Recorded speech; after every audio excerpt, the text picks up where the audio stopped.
We're safe, people. That was just a flashback. Just warning you ahead of time because, well, that was the first thing we ever saw. But, finally, Season 4 is out. So, what else is there besides this series of flashbacks? Well, we have, as promised, the adorable moments of Twilight learning how to fly from Rainbow Dash, of course. The Summer Sun celebration's coming up, which means, seriously? A year has passed already? It took this long to do that? Then again, we don't have a clue as to how many years could have gone by, so okay, I guess. And hopefully she was right about the fact that she's staying with her friends, because so far she's been in Canterlot most of the time, which is weird. Shouldn't she? Well, hopefully you're right here, otherwise you just might lose your title as Queen of the Bronies. But we don't want that to happen, do we? Well, at least they're still supportive. We also get a moment between Celeste and Twilight, of course. And then we get that classic moment in a horror film, if you've seen a horror film, or at least I think it's part of a horror film, where you cut to black and you hear somebody scream after something terrible occurs. In this case, it's a vine. And then we see Half Day, Half Night, and it appears the Everfree is invading Equestria. Quite a stretch. Not only that, but the princesses are gone! Oh my gosh. Well, except for Cadence, of course, who is still in the Crystal Empire. We should not know about any of this. I think I better slide forward to where real action begins. So Twilight goes to Ponyville, reunites with her friends again. And apparently she might have a good idea of who's causing this. So enter Discord. I honestly wonder if John's recording session for this came out sometime. Well, I don't know exactly, but I wonder if it came after his trip to the South Seas, because how could they get him at the South Seas? Then again, they could be recording studios around there, so I'll have to ask him if I ever see him at a convention.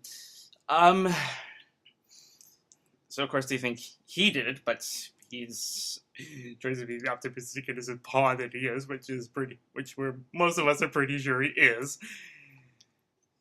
And then, big surprise, Brenda Critchlow's in a two-parter now. Yes, Zecora has arrived! Having escaped the Everfree Forest because of, well, you know.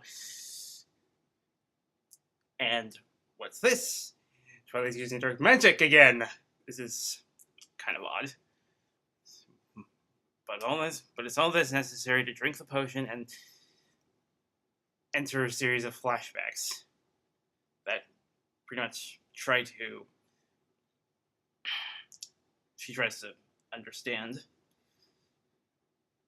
And honestly, this is where the real notice of improvements takes place, because wow, there's a ton of stuff that most of us never thought we'd ever see in a ever done in Flash, because details look a bit more fluid. There's that epic battle between Naramoon and Celestia. Well, sure, to the point that there's really some major improvement. There's going to be some really major improvement this season. Anyway, Twilight eventually finds out that the elements were not, well, finds out where the elements actually came from. This thing called the Tree of Harmony. Really nice move, Megan. Really nice move. I am starting to slowly kill my doubt on you. Because sadly, I'm not gonna lie, I really didn't have a good time watching Candlelit Wedding the first time. Yeah, sadly, least favorite episode at the moment. So anyway, they go to the Everfree. There's a rather somewhat disturbing moment where they have to separate because they feel Equestria wouldn't be the same without a princess on the throne. Somewhat understandable. And Discord manages to convince her to go back. Really nice move there.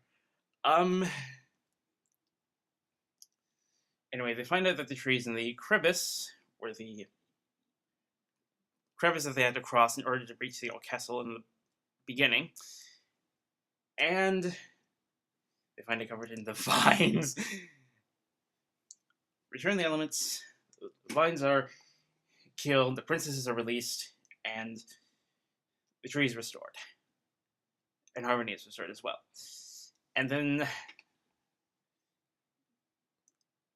Okay, I don't know if this is the plot device or the potion or something or other, but anyway, this flower grows in the tree and a box appears with 6 keyholes. Definitely setting up what's to come. So, then we get back to Canterlot. Twilight Jensen Celebrations gets a new tiara, which is okay. I was kind of getting used to the first one, but I'll try to get used to it. And what has been learned out of this? It's either something about courage or ties of friendship. I don't know exactly which, but honestly, I think we're off to a pretty good start for the new season because, well, for me on a personal standpoint, I managed to take it. And from what I've heard from other people like Dr. Wolf and Digibrony, they're all pretty satisfied. They all seem pretty satisfied with this. They like the pacing. They like the twist. They like the improvements in animation and stuff like that. And before I get off the twist topic, here's a surprise. It was Discord that actually planted the vines in the first place.